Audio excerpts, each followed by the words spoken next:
Hello guys, இன்றைக்கி நம்ம மைன்கிராஃப்டில் எப்படி கீப் இன்வென்ட்ரி ஆன் பண்ணுறது தான் பார்க்க போகிறோம். அதுக்கு முன்னாடி நம்ம வீடியோ பிடிச்சிருந்ததுன்னா ஒரே ஒரு லைக் போடுங்க. நீங்கள் 10K லைக்லாம் போட போகிறதில்ல, ஒரே ஒரு லைக் மட்டும் போட்டுக்கோங்க.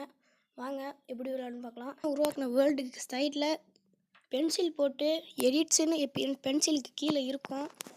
அதை நீங்கள் அழுத்திக்கணும்.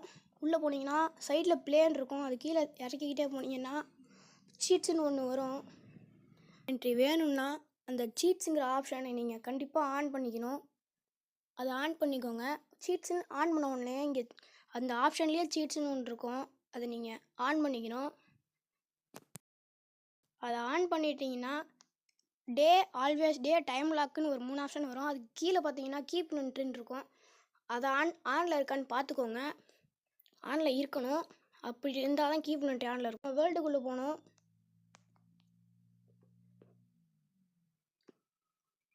வேர்ல்டுக்குள்ளே போய்க்கலாம். உள்ளே போகிறதுக்கு முன்னாடி சப்ஸ்கிரைப் பட்டனையும் பெல் ஐக்கானையும் அமுத்திக்கோங்க. என் கையில் பார்த்தீங்கன்னா டேட் இருக்கும். இப்போ நான் தண்ணிக்குள்ளே போய் ட்ரவுன் ஆனதுக்கப்புறம் கண்டிப்பாக அந்த டேட் கையில் இருக்கணும். ரீஸ்பான் ஆனப்போ அப்படி இருந்தால் தான் அது கீப் இன்வென்ட்ரி. இப்போ நான் ட்ரவுன் ஆகிட்டுருக்கேன். இப்போ நான் ரீஸ்பான் அழுத்துறேன். பார்த்தீங்கன்னா என் கையில் தான் டேட் இருக்குது. ஓகே கைஸ், இதுதான் கீப் இன்வென்ட்ரி. ஆன் தான் இப்படி வரும். ஆன் பண்ணலன்னா இப்படி வராது. நீங்கள் அதுக்கு முன்னாடி சீட்ஸையும் ஆன் பண்ணிக்கணும். ஓகே கைஸ், சப்ஸ்கிரைப் பண்ணிவிடுங்க, லைக் பண்ணிவிடுங்க, கமெண்ட் பண்ணிவிடுங்க. Bye guys.